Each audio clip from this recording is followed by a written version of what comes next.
Hi, everyone, and welcome to my very first interview with someone that has a lot of wisdom and insight to share. Welcome, Rumbi Munyaradzi. Is the COO, Chief Operating Officer at Sasai Super App. And what was fascinating about Rumbi as I was following her on LinkedIn and engaging with her on LinkedIn is that she was daring enough to actually take a sabbatical in her career to figure out her next step. Now, I've been working in higher education for over 10 years, and the concept of a sabbatical was where I first encountered academics being able to take time off from their normal everyday role to focus on research. So I thought, hey, that's really nice, but only a few people get to do it. So Rumbi was not specifically an academic in education, but she had said, hey, I want to figure out what's happening with my career. I'm taking a sabbatical break from my everyday roles and figuring out what's the next step. So Rumbi, thank you so much for joining us. I really appreciate your time. I know how busy you are, and I appreciate us giving some time to really tap into your wisdom. Thank you. Thanks for having me. So Rumbi, we're going to go into some questions just to get to know you. Tell us, what is your favorite food? I love so many different things, but if I had to choose one dish in particular, it would be something from my home country, which is Zimbabwe. And I'd say it's a meal of sadza, which is similar to pap, and oxtail. Oh, yum. That sounds so good. And hearty. This is something you have like birthdays and Christmases and things like that. Or just on a hot summer afternoon when you just want to have that soul food feeling. Yeah, soul food. That's awesome. What is your favorite pastime when you're not re-engineering your career path? A favorite pastime I'd say is reading. I'm a very avid reader, and I have been since a very young age. And I try to read at least one book a month. Usually I read more than that, but the minimum is one. Wow, that's amazing. And if you are a voracious reader, it helps you to be a good writer. And I know you are that as well. We'll get more into that as we go along. What's your favorite TV show? What are you currently binging on at the moment? Okay, so I've been so busy lately that I don't currently have a favorite, but the one that I have always consistently enjoyed is a show called Queen Sugar. It's about a family in the US that's just going through modern life as Black people in America and all of the trials that brings. And I just think it's like such rich storytelling, beautifully choreographed and filmed. I'm going to make a note to check that out. Queen Sugar sounds interesting. So we just wanted to kind of get to know a bit about you as a normal everyday person, because I think sometimes when we listen to people in podcasts, they almost have this like otherworldly sense or larger than life, and we're ordinary people trying to do extraordinary things, right? So we're going to go and get into our time machine right now, okay, Rumbi, and we're going to travel back to when you were 17 years old. You were facing those questions that the older people ask us. What are you going to do with your life? And how are you supposed to know that at 17 anyway? Take us to that moment, and what were you planning for your future? When I was 17, I had, under the Zimbabwean school system, from O levels, you have, at that stage, you're doing about 10 subjects, 12 subjects. In my case, I did 10 O level subjects. And then you get funneled down into a fewer set of subjects called A levels. And at that stage, you're doing 3 or 4 subjects, right? I had chosen maths, biology, and chemistry. And I was undecided, but I had inklings of wanting to be a doctor. Wow. By virtue of choosing the maths, bio, and chemistry. And I remember in the beginning, I actually had added English literature as a 4th subject when I was 17, and then I dropped that. I dropped that in my final year, so I could just focus on my sciences, because the learning curve was getting real. So I had to chemistry, yeah.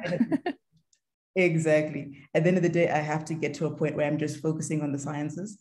So even back then, that love for English literature was something that was always in my mind. And I didn't want to have to choose between being an avid reader and someone who enjoys writing and sciences, but the way that the curricula was set up forced me to do that. So anyway, I did have to focus, and I chose, and I initially thought medicine, but then the more I progressed with my A-level studies, the more I stopped enjoying the medicine track.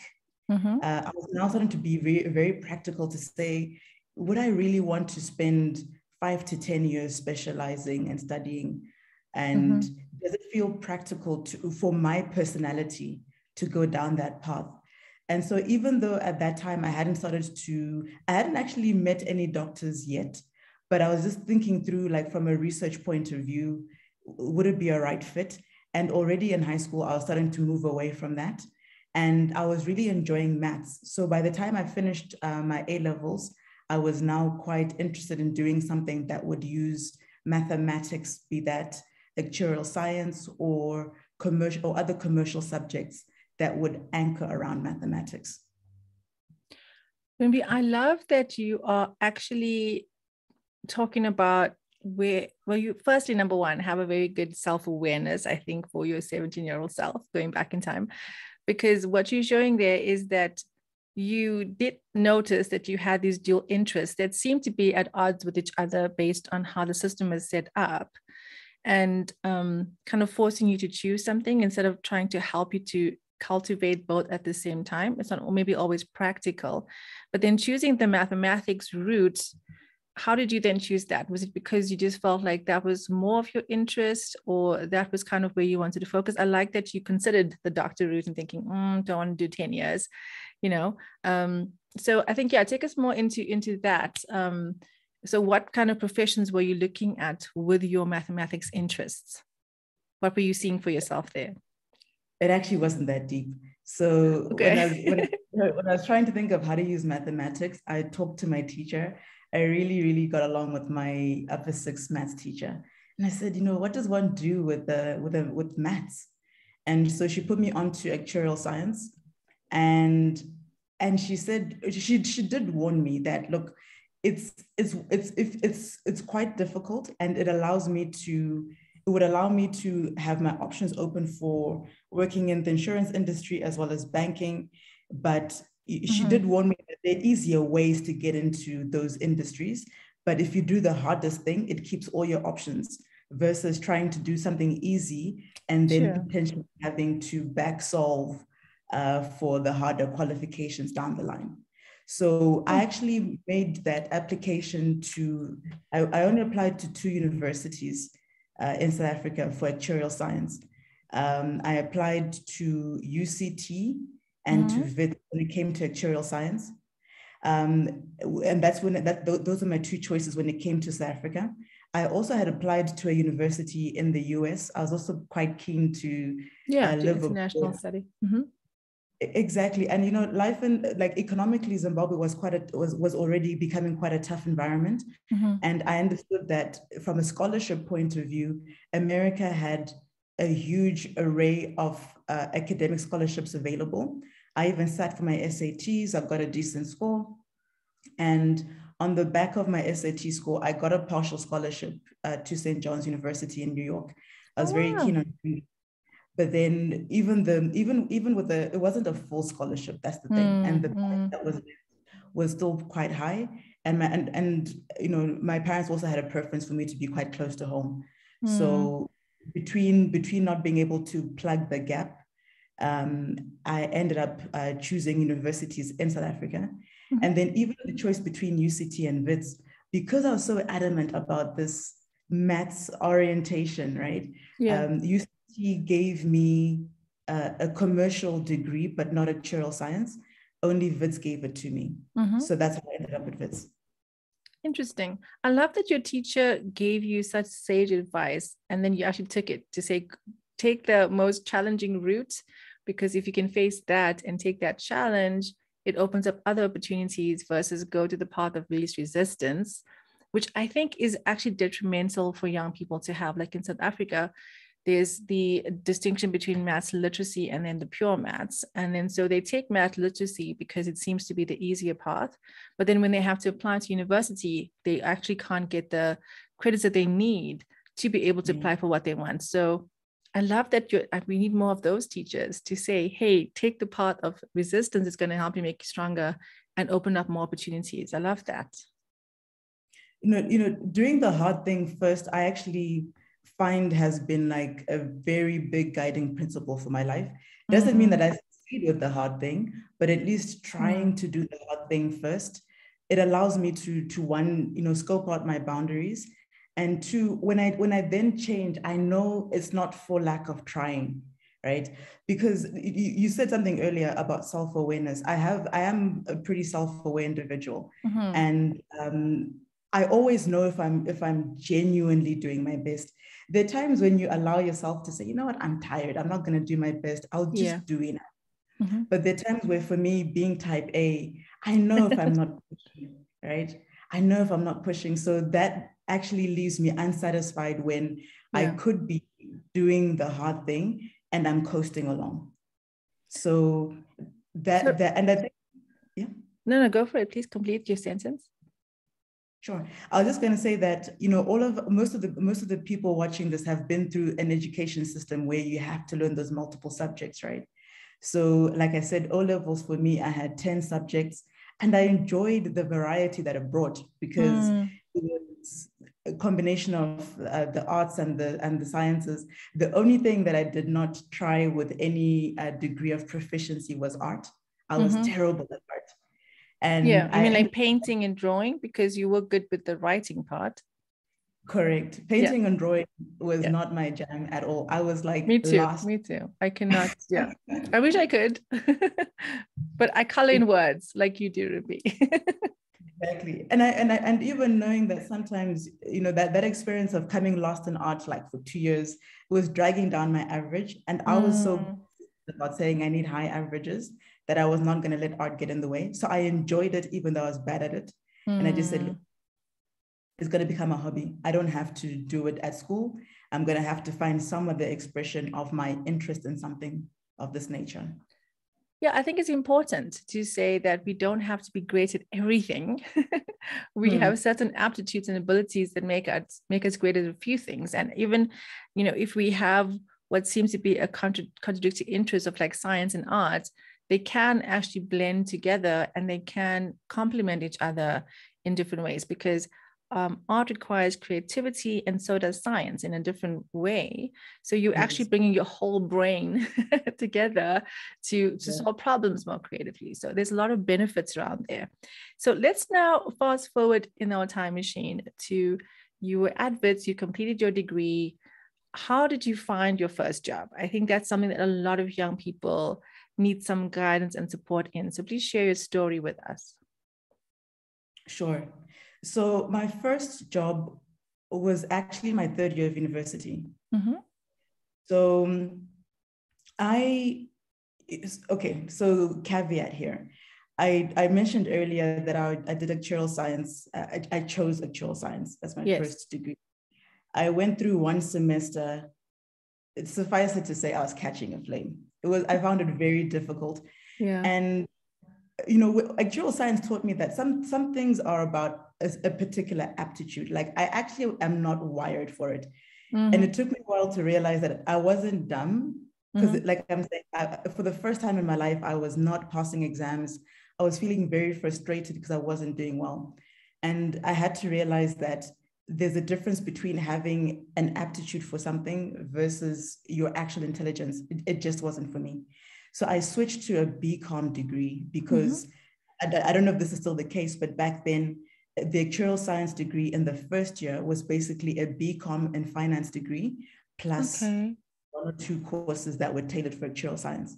So I was actually able to drop the one or two. Because you're on the BCom track, right? Yeah. Exactly. So I think it was actuarial science plus statistics that I dropped. And then I continued with a normal BCom curriculum without losing any time. And also, to be honest, I wanted to make sure that I had quick wins to get back into that vein of feeling self-confident. And I also didn't want to waste any tuition, right? Because supplementary exams, all that kind of stuff was not really an option for me, financially wise. So because I was now in the realm of a BCom finance degree, Mm-hmm. I was now spending a lot more time worrying about corporate finance principles, reading the Business Day magazine every other day, newspaper, I mean, and just immersing myself in the world of finance. So when I heard about the Standard Bank internship program that they ran, the qualifying criteria was that you had to be at least a second-year student in a finance and economics discipline. So I applied in my second year for that program. I got it. And then during the holiday, because it was done during the December to January holiday period. Yes. And one of our projects was to do a branch survey. And when I was at that branch, I met the branch manager, and I said, oh, this is my story. I'm enjoying corporate finance. I'd love to have a job that I can do on a part-time basis during my third year. And I basically sent her my CV and peppered her with attention, and she agreed eventually. I'm not the typical candidate for that kind of job, but she was willing to trust a 20-year-old with a customer-facing role where I was an in-branch consultant processing transactions and just addressing any customer problems that came up, right? And so someone like, in my case, I've always enjoyed networking and talking to people. And of course, when you're in a bank branch, all of us by now have experienced sometimes the frustration that brings people into the branch. Yes. So it was an interesting lesson into conflict resolution and just being more attentive to what people are saying. So was this still while you were interning, or was this your actual first job that you got? Actual first job. So wow. The internship happened for 2 months. Then I got this job. I asked for a job, and I assisted until I got the job. And then I worked during my third year of university. So you worked in a full-time position and still studied part-time? I studied, so I was a full-time student and a full-time employee. Oh, working part-time. Wow. Okay. So I just want to pause there because I think this is a bit special. I don't think a lot of people maybe think that they can do this. So I love that you had the boldness to actually ask for this job and were persistent in it. And I think also the fact that people can see if someone's actually genuinely interested in learning. And I think that's what I want to bring out there. You had a passion and interest. You wanted to learn, but you also had a humility to say, I'm going to start here. And then, even though you maybe had to drop the actuarial science because you realized that's an aptitude thing, you're still doing a hard thing by studying full-time and then working part-time. I'd love for you to unpack that a bit more, because I think, some people feel that the younger generation is entitled, that they're lazy, that they don't want to work.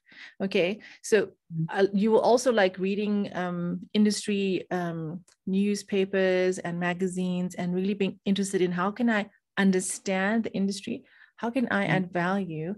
And then you were saying, I want to learn at ground level and, really say that this is going to be my foundation, dealing with conflict, uncomfortable things. But doing the hard things, I think, is coming across in the way that you approach that. And I think that's so amazing. I didn't know that about your story, but I love that. Yeah, it wasn't easy. And so it was partly motivated by financial constraints as well. I had to, right?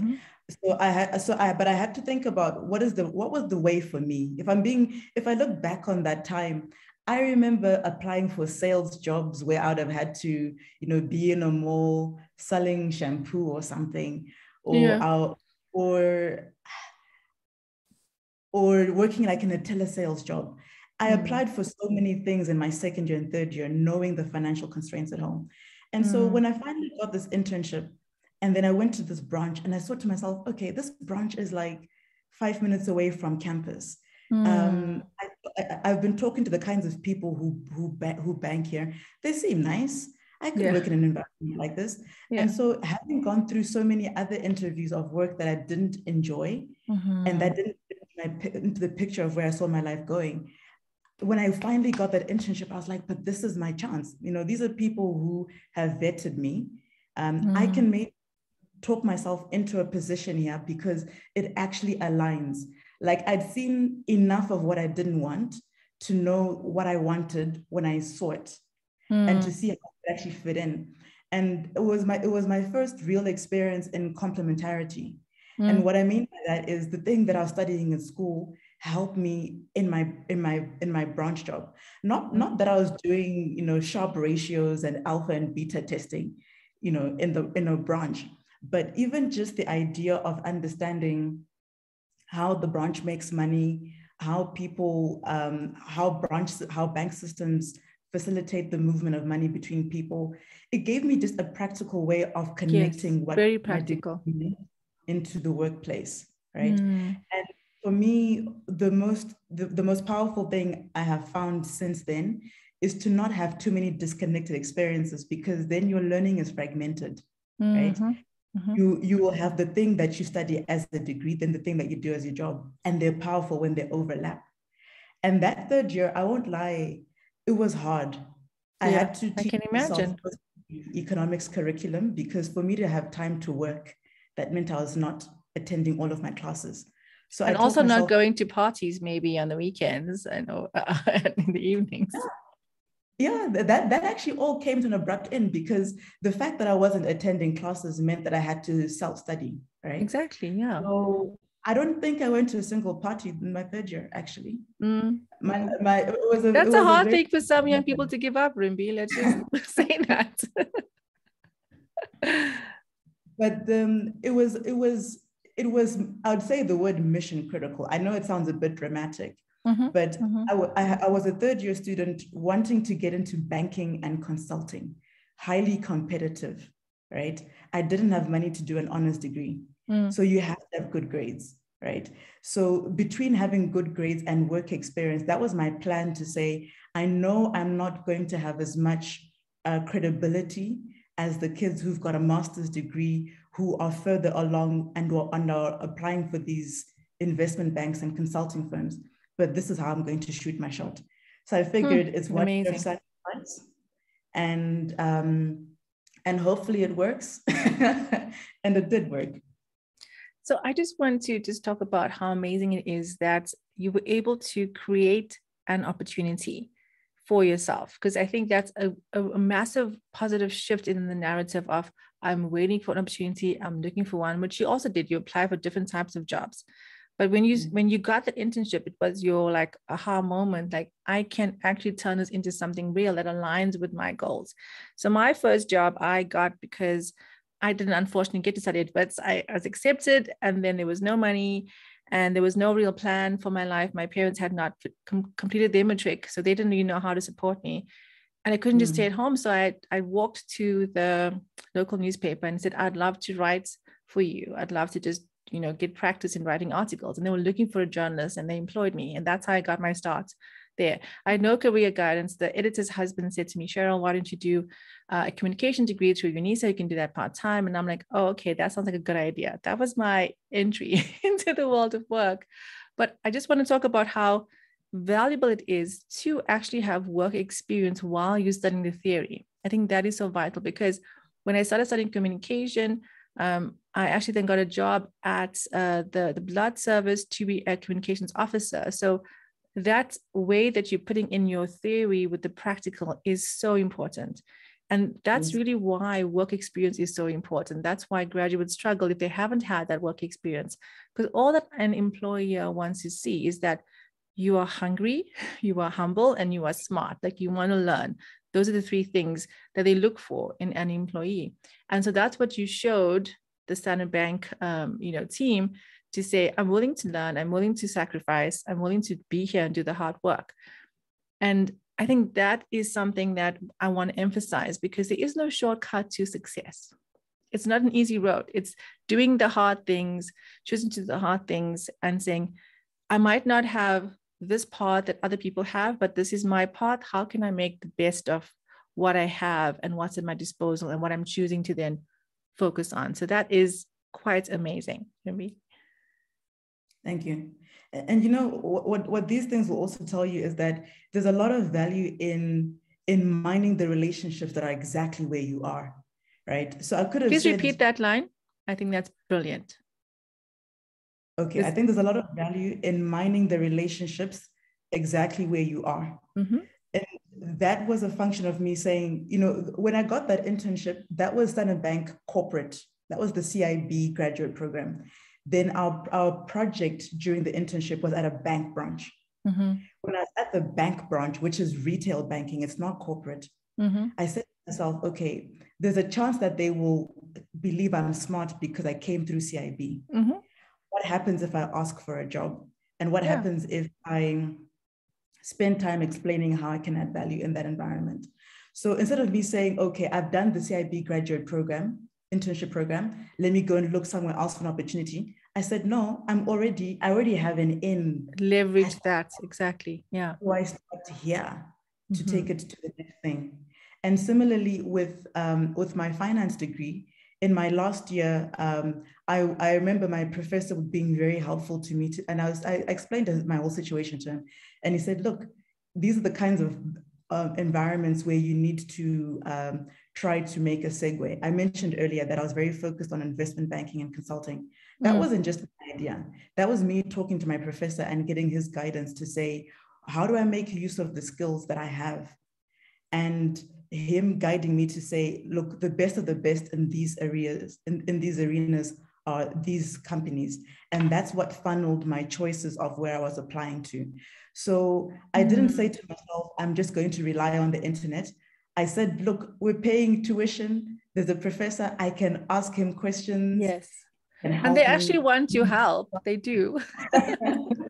Exactly. So how do I work with all of these professors around me? I had so many conversations, Cheryl, with every professor that I didn't care how important the course was to me. Any professor who was willing to give me time in my third year, I spent time asking them what to do about my career, who they knew could help me, even if that help would just be to explain what is investment banking, right? Because then when I'm having those conversations, I can sound a lot more knowledgeable, right? And then that to me gave me a lot more confidence because I wasn't going into my final year interviews completely blind. I had some context. So mining even those relationships at school, at university, was very helpful to me. Wow, you shared so much to unpack actually, because that is something that I'm trying to share as well in the Wholeness at Work programs that I do and helping people to transition into the workplace, is that relationships is the treasure trove of resources. Because me just going into the office to ask for that job, then the editor said, hey, do this course, and then kind of working from there. Like now that I have my own business, I've seen how the relationships I've built in the university space is still actually giving me opportunities to grow and do different projects. And so we cannot underplay the importance of building those relationships, not just like, I don't really like the word networking because it often can seem as if we're trying to get something from people, but it's more connecting. And I think that's also what you do. You're a connector. So you connect with someone, and sometimes it is just to ask them for advice. So you're asking them for advice, but also it's, if you see people that could maybe connect to somebody else, it's like, hey, let me introduce you to, because I think there's some synergy or collaboration there. It's about, again, being humble, hungry, and smart, asking for that advice, being open to that advice, working hard. Let's not forget the working hard part, because a lot of your story is that. You weren't just looking, for a shortcut or for excuses. You were saying, what can I do? What do I have? Who can I ask for help? And then using those resources, you actually built your kind of career path. So I often say that most people start out their career by default. We kind of fall into things, but you definitely started out your career by design. So that's why I love your story, because there's a proactiveness there. There's an enthusiasm there. There's a looking for opportunities and writing my own story. So I want to maybe just go a bit further into once you got that first job, how did you get into the banking kind of industry a bit more? And what made you decide to take that that kind of break to look at your next pathway? Sure. So I mentioned that, third year, the picture was becoming quite clear around investment banking and consulting. And even though I enjoyed economics, and I knew that I never wanted to actually work in that environment, I viewed economics as something that would enrich my ability to understand finance. So I did not apply to anything to do with economics, even though it was my second major. Right. So third year comes around, I'm pretty sure I sent over 100 applications, but because then it was also a combination of, I do just need a job, right? I might have a lot of awareness about where I want to end up, but I also need to finish this third year with a job, right? So can I just quickly ask you a question there, Rumbi? You said you sent out like 100 applications. How can someone maybe guard their heart against being disappointed at having to keep applying and not getting any response? Because often when you apply, we get no response. Just take us to that part as you continue. My goodness, I remember, because remember I told you I had no life, right? I was grinding at my desk. Well, you have focus on your work life. Yes. I had no social life. Yeah. So if I wasn't at the bank, I was on campus. If I wasn't on campus, I was in front of my computer screen, either studying or applying. That was my whole third year, right?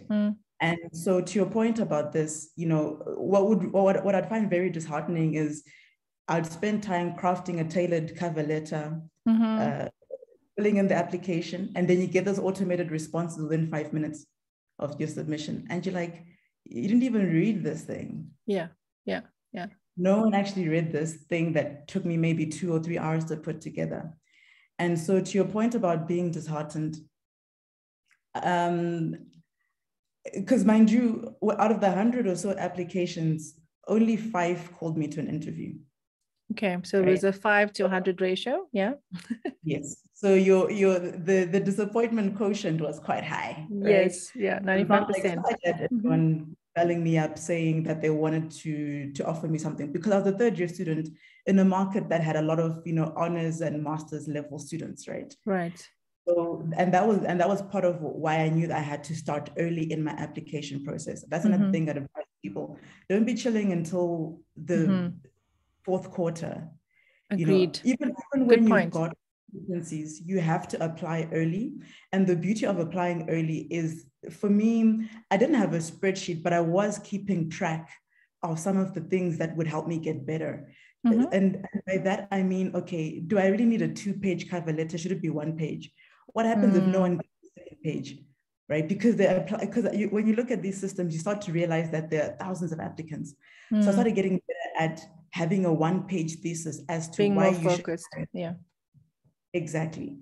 And so even though I wasn't getting interviews and stuff like that, I realized, look, I have to actually refine my process, because maybe it's not clear to these people why they should invest in me.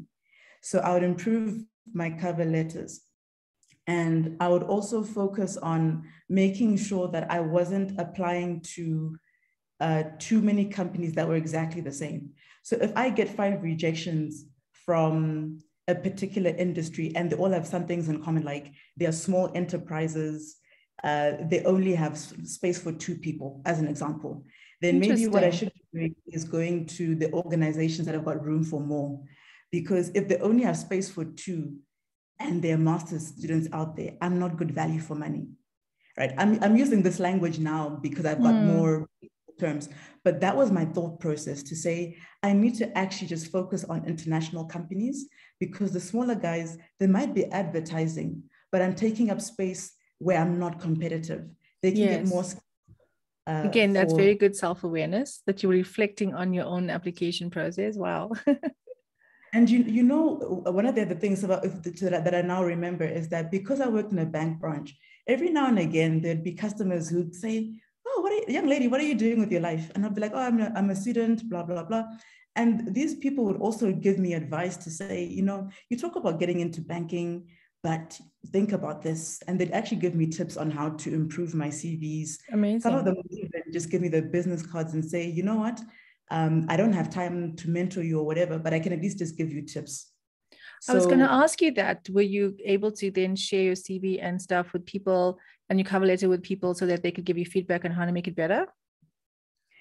Yes. So sometimes with these customers who'd come to the branch, and then also with my professor.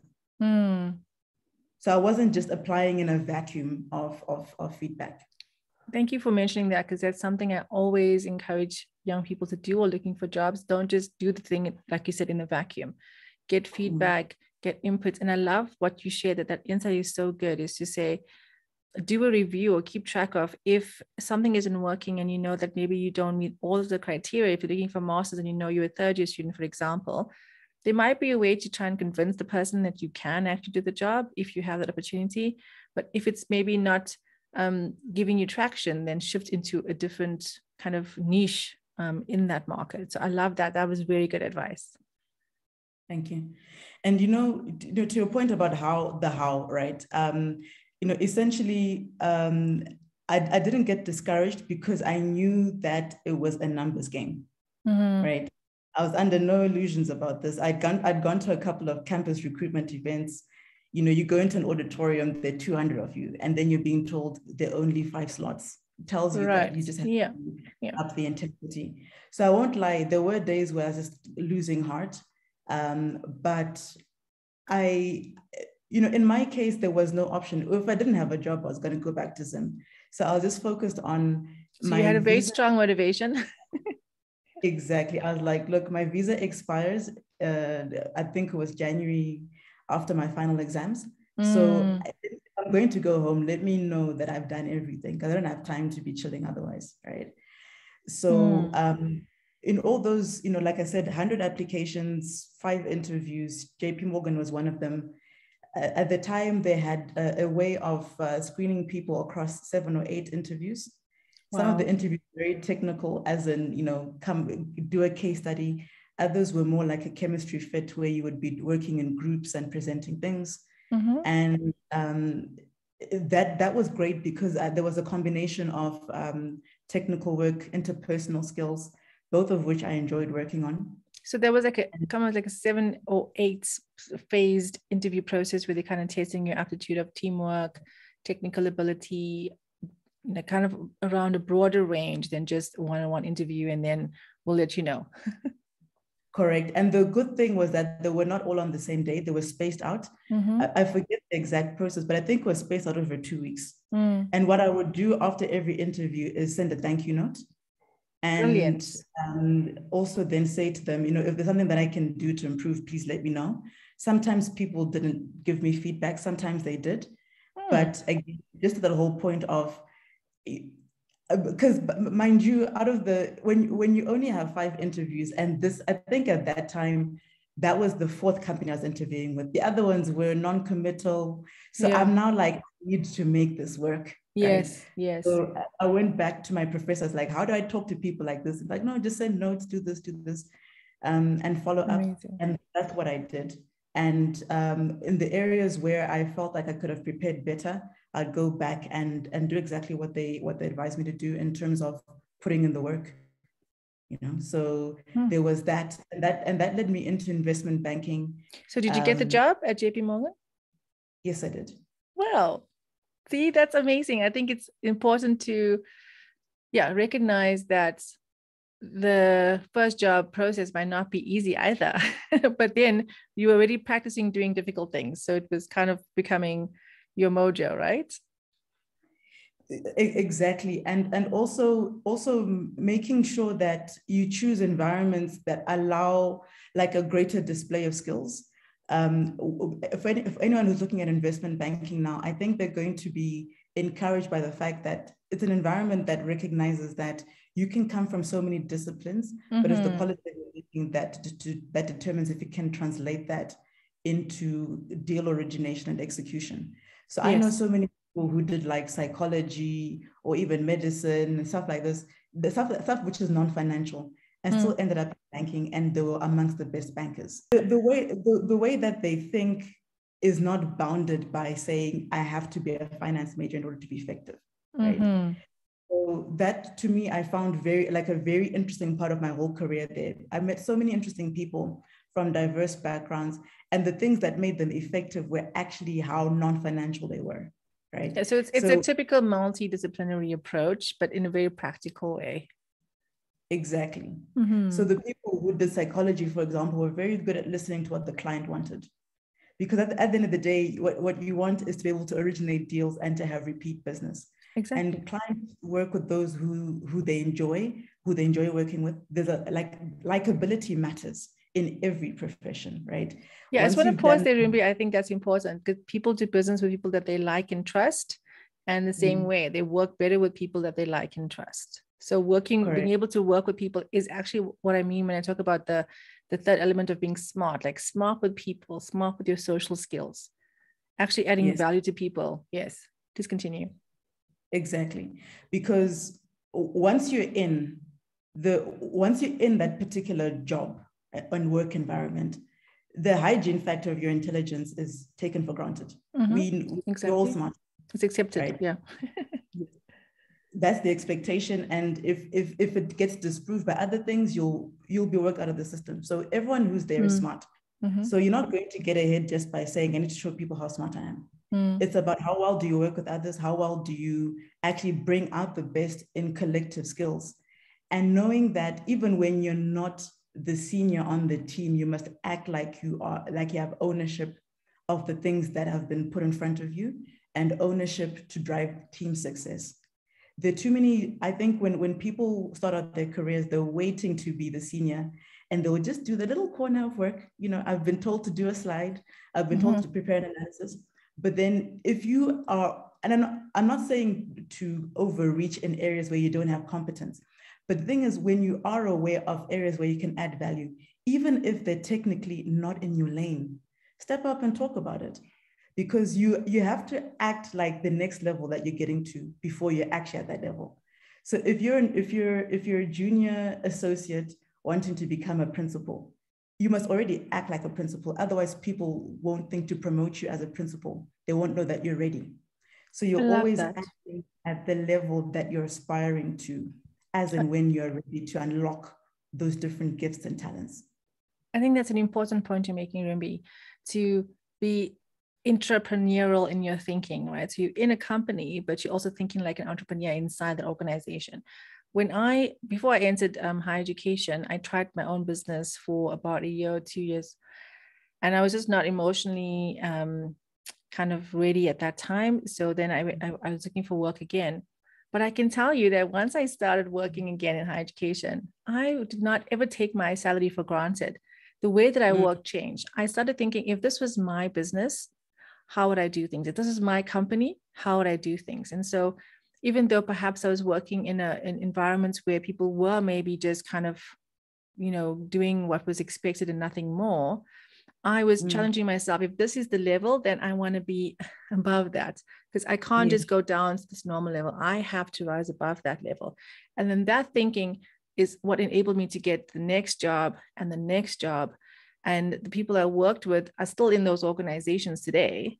I'm not saying maybe that's a bad thing, but I couldn't just be static or stable in that. I had to show that I was able to see the bigger picture. And I think that's important in any role that any graduate takes on, is to really get curious. And I love that in all of your stuff that you've been sharing, you are demonstrating this curiosity, this hunger for learning to add value. So what is the product cycle of this business? Where are there potential gaps that I can maybe notice and start thinking about how to feed those gaps and say, hey, I see this as a potential challenge. These could be the problems, this could be the solution. And when you are sharing that opinion or that input, to do it in a way that respects the current landscape, obviously, but then to show, like you said, that ownership of, I'm going to make this work. I'm not just going to be watching the time and like 5 o'clock, I'm done. I mean, sometimes you have to obviously focus on, other things, but it's about, like you said, that ownership of, I'm responsible to make this work the best way that it can. That's, yeah. No, it's one of the easiest ways to stand out, actually. Sometimes people are so concerned with, how do I make sure my boss notices me and stuff like this. Going the extra mile in terms of product excellence is not something that is common. But I do want to distinguish that from like overworking, because sometimes people associate going the extra mile with overworking. And I think the extra mile is about understanding what is the unmet need in this environment. Thank you for clarifying that. An important distinction, yes. It doesn't necessarily mean another 20 hours per week in the office, right? So I mentioned earlier, I went into investment banking, but I didn't actually tell you what I did during that time. So I spent my 12 years doing debt capital markets, which is about raising debt financing in bond format. And bonds are basically debt instruments which allow you to syndicate it across multiple investors. You know, the average person knows of debt in the context of you go to a bank, you apply for a loan, the bank gives you money. Yes, but that's my context too. But once you're a government or a big corporate, you're borrowing hundreds of millions of dollars, if not billions, and the bank can't do that to you. So what you want to do is to be able to break up that debt into many, many pieces, such that you can invite different investors, asset managers, insurance companies, pension funds to buy pieces of that debt. And then together, they come up with the total that you need to go away and run your business or run your economy. So it's a way of distributing the risk across lots of people. Wow, so that's fascinating. So that's what capital markets banks do. They sit in the middle to identify the clients who need to raise that scale of funding, as well as the issuance markets and issuance conditions that can help them to raise such large amounts of money. So I did that for 12 years. And I wanted to touch on this because this is also an age where people hop around a lot. And I stayed in the same environment in 12 years for a variety of reasons. One of them being that although I was working in the same product, I was exposed to a lot of different industries. So at any point in time, I could be working on a deal in West Africa for the government. Then I could be working on a deal in South Africa for a corporate that does, I don't know, petrochemicals or mining or banking. And then the next week, I'll be working on a deal in East Africa for an agricultural processing business. So from a curiosity point of view, I was always exposed to lots of different things. And debt capital markets is one of the areas that gives you the most ability to have a deep transaction experience across the continent. So oftentimes, again, depending on the team that you end up in, you can have a lot of deal flow in South Africa only, but I wanted to always have deals that would take me into the rest of Africa. So I chose to stay in that particular product. Because you were being fulfilled in terms of your challenge and your complexity and your curiosity and building solutions. It was fulfilling in that role still. Yes. And you know, you can immigrate. That was always like a conversation I'd have year on year to say, is South Africa still the right base for me? And I was also looking at the kinds of skills I got to gain because I was working in a smaller environment. So I was working in an environment where I would be, let's say, at any given point in time, one of 3 or one of 4 people on a deal team, but working on these large-scale transactions. Whereas if I'd gone overseas, I'd have been part of deal teams that would be like one of 20. Yes, yeah. So my ability to actually learn and be influential in a process and to drive it would have been diluted by virtue of being in a bigger team. So yes, my CV would have said London, New York, Dubai, sounds all fantastic. Glamorous, yes. But the learning experience and the ability to say that if I have a title that says I'm a vice president or an executive director, the ability to back that up with rich experience was, I could see better progression to go deep with my career by choosing the environment that I did. So that to me, both of those things mattered. The quality of the learning experience and the ability to have ownership in the team versus being one of many. And I know that we're all quite different in that regard, but to me, it was a valuable requirement. And if you were to read books such as So Good They Can't Ignore You, I've forgotten the author's name now, but there's also another one called Drive by Daniel Pink. Both of these, Cal Newport wrote So Good They Can't Ignore You. Both of these books talk about how true work fulfillment is rooted in things such as autonomy. That means I get to do what I want. I get to choose the path that I take. Mastery, that means I get to be very good at the path that I've chosen. And then also the ability to have deep relationships with others. And that means for me, to be recognized for your work. Yes. Recognition. Exactly. Yeah. Exactly. Because once you have mastery, the ability for that to be recognized by peers and clients, etc., is important. So for me, hopping around, and I'm not saying that hopping around is bad, but I wasn't, having been exposed to lots of different things in the bank, there wasn't another thing that I wanted to achieve mastery in. And mastery allows you to be autonomous. So if I am good at something and I decide that my way of working has certain quirks, like I work from home once a week or something like this, I can command that because I have mastered something, and my boss will know that if Rumbi is doing in her way, it will still get done, right? So that actually adds to the fulfillment in the workplace of saying, if I'm doing it my way and it's actually working, that I find fulfilling. So I say that because sometimes happiness in the workplace, we confuse that with happiness as in happiness in our personal lives. Fulfillment at work can take on many different forms that can be excitement, but if you actually are autonomous, have mastery, and have connectedness, you can fulfill that work even if you don't have a happy, clappy feeling that you associate with work. Yeah, there's a deeper sense of I'm adding value to something and I can see the results of my work. So just actually reflecting on what you shared there, in higher education, it took me a while to figure this out. So I didn't maybe have that level of self-awareness you did at the time, but I loved being able to raise money for students who needed funding because I knew that was something I wish I had. So I felt like a kind of poetic justice. I was doing this great thing, but my personality type was just not cut out for higher education.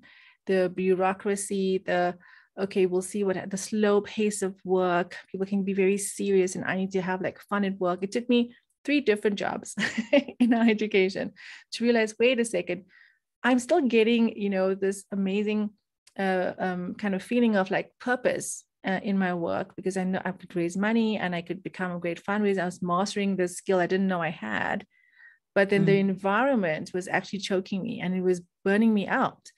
And it was only when, unfortunately, there was a student I was very involved with and he died by suicide. That was like a turning point for me to realize that as much as I love the work that I'm doing, I'm seeing a gap in terms of work readiness, in terms of like a greater sense of personal growth and development to enable these graduates to really thrive. And so there was an underlying sense of there was something that was burgeoning in me, but I hadn't given myself permission to actually train and coach. And so when I started integrating that, I realized that the work I was doing on weekends and part-time was more energizing than coming to the office and sitting in meetings and feeling like, oh, we're not going anywhere, So I was one of those that did move around a lot, but I didn't know why.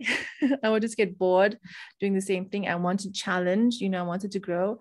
And so actually stepping out of that industry, I've had to tap into the mastery element of this is actually what I know is my sweet spot. I love to find ways to help people to connect to the treasure inside of them. I love connecting to people like yourself that is passionate about development, telling the stories. I mean, all of the work I've done in my 3 careers has prepared me for this time, And so I love that you're sharing your career journey because everyone's story is unique and different, but we can learn so much from each other.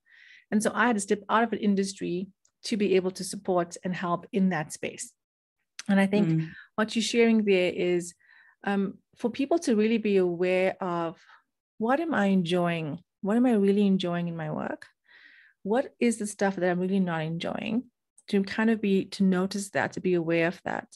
And am I really reaching out into my network, people around me? Am I talking? Am I asking for help? Am I getting advice? Because we don't have to stay stuck in our careers. We can actually look for opportunities, create opportunities. We can be the author of our own lives when it comes to our work. So what was the thing for you, Rumbi, that led to your hiatus, I want to say, in terms of your career? Because you obviously based on your story, you're always someone who has the next step in mind. So can you share a bit about that for us on your sabbatical? Sure. So I took the sabbatical after 12 years of investment banking. And at the time, I knew that I had gone as far as I could in that particular environment, but I wasn't sure of what next. So in as much as okay, that's interesting. So you weren't sure of the next step as much. I wasn't sure. Okay. But I had there were breadcrumbs. So there was like a little trail to follow. Okay. But it wasn't defined.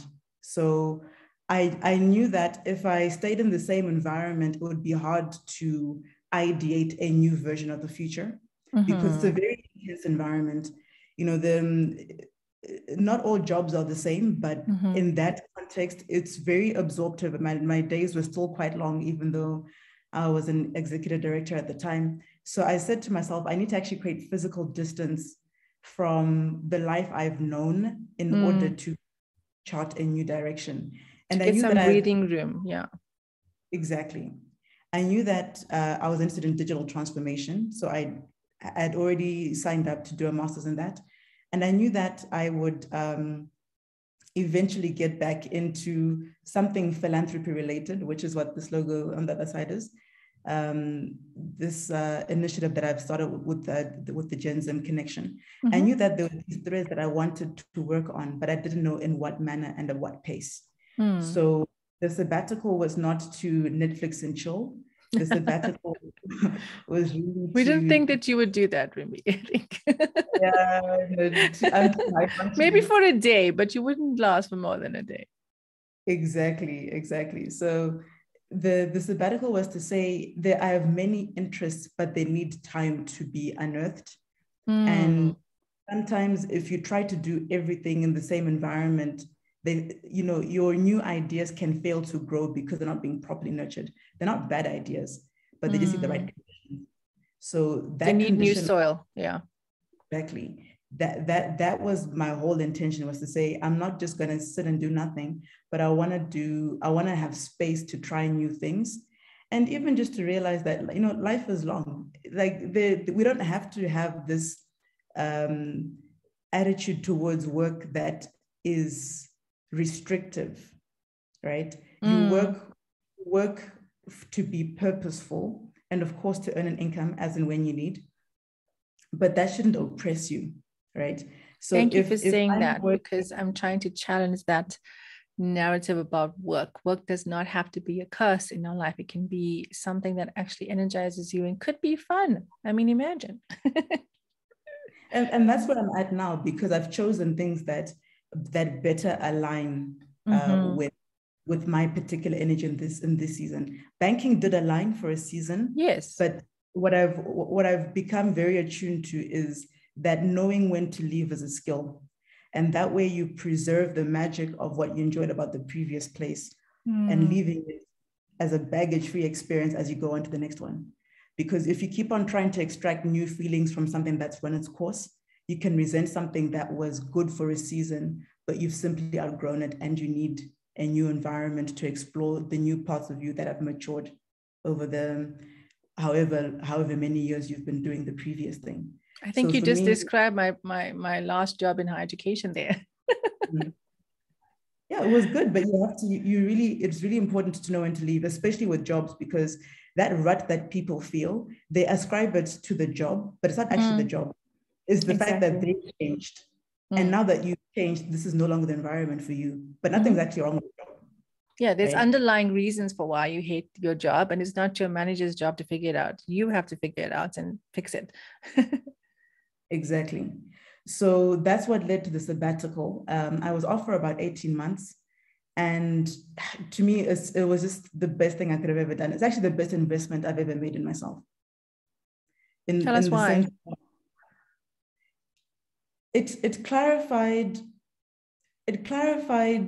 for me what my growth has been and what I wanted to be like going forward.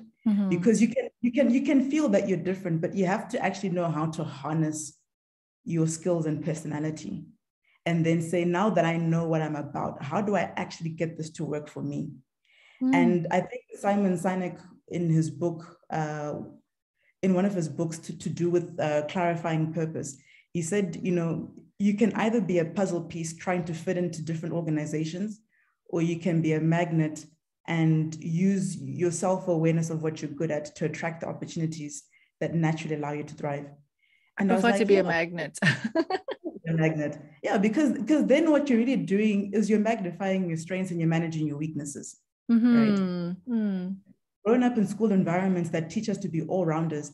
And I think that's good up until a certain hygiene level, right? Yes. So if your weakness is procrastination, right? Don't let it get in the way of your future. Don't be so late to interviews that it makes people not want to hire you, right? Don't have such bad habits that people don't like working with you.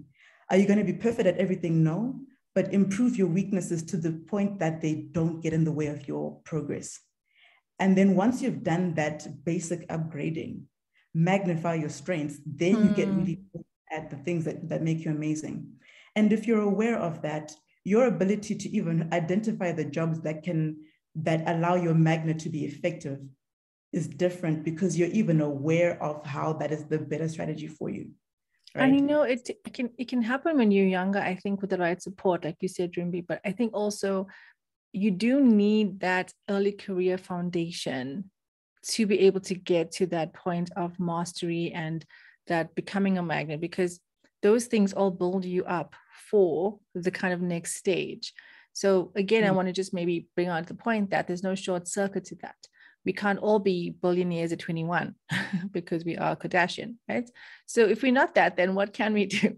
Asking yourself the questions you did when you were studying, those things have all built you up as a foundational to be able to get to your kind of more mid-stage career, and then say, now I can actually build what I'm wanting to build because I know my value, I know my skill sets, I have evidence in the market, people know me. I've also built up a very important network. I think that we cannot minimize too much, because you have to build those relationships in order for you to get to a stage where now you say, I can actually decide what the next half of my career is going to look like. Exactly. And I think when you even for that choice, right? I spoke to you about complementarity before. The degree that I studied feeds into the work I do now, working for a fintech that specializes in payments and social media. That degree is also what helped me to think about how, if I want to be a mentor, what's the best way to go about that? Am I really just going to spend time one-on-one, or am I going to think about a digital model of some sort? So I allow it to influence everything that I'm doing, because I don't study, and I don't think that's my last degree, but I don't study to get a job. I study to improve my thinking. And that thinking should actually Please repeat that. Sorry, Rumbi. Please repeat that. That was also very good. I don't study to get a job. I study to improve my thinking. And you might that needs to be on a t-shirt. I'm sorry, that is so good. And that was even the case even in university, right? I'm very big on personal finance. So this is not something that I'm saying just because I've had a long career doing one thing and I'm older. Even when I was at university doing my finance degree, the fact that I was working in a branch, I got very good at personal finance. I don't know if you've ever noticed that some people are good, they work in certain industries, but then when you see how it affects their personal life, there's a disconnect. Yeah, it's like the plumber who doesn't fix his own toilet. Yes. So that was not the case for me. I got into finance, and even in my personal life, I got very good at that. Anyone who knows is always asking me for advice about finances, etc. And same thing with digital transformation. So I think we must choose things that allow us to really go deep, because that's when you tap into mastery, 2, you tap into flow. And flow for me is that state where you enjoy what you're doing so much, you have the aptitude to learn more. It's challenging but not overwhelming, and that allows you to enjoy it, and you want to get better and better at it. Not perfect, but enough to really just understand that it's something that can have cross-functional application in your life. So I love that you just shared so much about your journey, and I want to try and crystallize that for the listeners and the viewers today. essentially, when you're starting out in terms of thinking about where you want to go to, is pay attention to your interests, even if they do seem to be opposing or contradictory. Try and see how you can give enough attention to that. Do the hard things and keep doing difficult things. Take accountability, be proactive, build solid relationships, ask for advice. These are all the things that I'm picking out from our very, very rich conversation this morning. And then the mastery element is, because we talk about the future of work, and this is what I focus on a lot to help young people navigate this, because it can be scary and overwhelming. And when I was shifting multiple jobs and multiple careers, and people said, Cheryl, why are you moving around so much? What's wrong with you? Now I'm saying I'm the poster child for the world of work. You don't just get the one job, you are going to have multiple careers. I have a 2-year-old daughter, and I'm thinking about, how do I prepare my daughter for the multiple careers that she will have in her life? I see that she's interested in medical things and being a doctor. So we buy her a doctor set, but we also teach her about, when she says, Mommy, this doesn't work, I say, no, my love, ask the question, how can I make it work? So I'm very aware of things. I'm teaching her about money management before she turns 3, because this is where our money habits are forming and our money concepts are forming, So yeah, work readiness starts at home. But what I'm trying to say with that is that it is a journey. It is a process. And what I love from your story, and what I hope to inspire people by sharing your story, is that there is no shortcut. It is going to be difficult work, but you are building your life, and aren't you worth fighting for? I think that's really what I love about your story, is that you were on this like deadline crunch. My visa's expiring. I have to make this work. So we have to find ways that motivates us to get to the next thing. I had to start working. I didn't have an option. I didn't have money. So that's how I started. And I studied part-time. And for a long time, I felt like, because I didn't study full-time, that I didn't have a proper education, which is actually not true, because my work experience is what helped me to get other opportunities, and I learned differently perhaps then, so it's like accepting that your story is unique.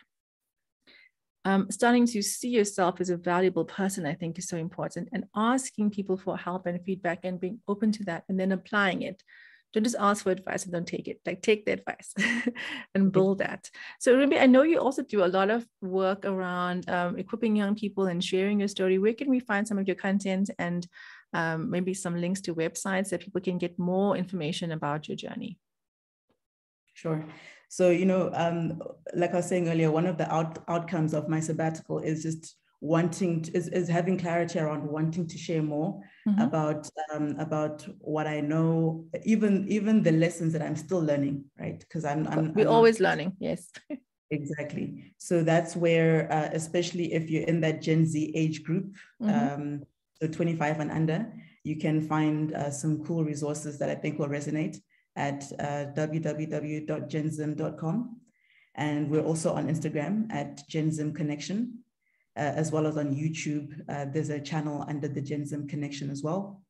And then outside of that, especially for professionals who've already begun their working careers and are still thinking about where to from here, you can find me on my personal blog, which is www.rumbimunyaradzi.com. And I think the easier thing will just be to also just include some notes. I will definitely put all the links in the show notes, don't worry. Exactly. So it's those two main resources, my personal blog and then the Genzim website as well. Rumbi, you've shared so many insights with us, some great one-liners that I'm going to go back to and pull out and summarize for people who want to watch this video and listen to the podcast. Any closing statement to inspire someone who's feeling a bit lost in their career? Maybe they're just starting out and don't know where to go, or they're about to transition and they're feeling that pressure of, I'm stuck, I'm not sure. What insight can you share with them that can maybe help them to get clarity for the next step? I mentioned earlier that I left not knowing what I wanted, but I had created a framework to get there, right? And I had talked about studying, I had saved before, right? So I would say, don't worry about the complete picture. Worry about what is the next good thing, the next helpful thing, the next right thing that can help you to demystify the whole thing. Because you're not good, from my personal experience, there wasn't a day where I said, I'm going to start this website, I'm going to go into digital transformation. It was so many pieces coming together over a series of reflections. But what I would do at each point in time is to say, okay, I've got a day where I've got 2 hours available. What is the best way to spend this time to address this big challenge that I set for myself, to find my purpose, to find more fulfilling work and all these other things? So I was just focusing on, according to the day, what is the optimal use of my time? What's the next best thing I can do? So if you know that this is the area that you are seized with improving and clarifying for yourself, always think to yourself, what is the micro experiment that you can try? What is the small thing, small step you can take towards it? And in as much as we talk about, planning and the like, experiments are important. If you think you would like to do a particular career, what's the experiment you can run? Can you meet someone in that space? Can you attend a conference or a workshop? Something that actually makes it tangible, right? Because you can spend too much time up here and not enough time in the real world putting these ideas to practice. So don't worry about arriving, just worry about the small steps that can create a journey. And as you do that, the one, taking the steps makes you more confident. 2, the environment that you're experiencing as you're on that journey informs your thought process, and you'll realize it's actually not that complicated, but it does require you to be effortful and consistent. I love that. So don't worry about arriving, but think about the next steps along the journey. And also remember that Rumbi got a lot of advice and experience from people around her by asking for help. So I am a career coach. I'd love to help you along your journey. I'm the Wholeness Guide, Cheryl Benadie. So I'm also willing to help you if you're stuck and feeling like you need to transition, because often it's just having someone to walk through like the dark part of the forest for you to see the light. So please reach out if you'd love some support in that process. Rumbi, thank you so much for your time. We could talk for hours about this, and maybe we'll do some workshops together. We'll see what the future holds for us, or what we create for the future. But thank you so much for your time. And it's been fascinating for me and very inspiring. And I hope you can inspire others as well. Thanks for the invitation. And I hope it does help someone on the other end of this who needs either reinforcement or new inspiration. If we can do it, then so can they. That's the point of these podcasts. Thank you so much, Rumbi. You're welcome.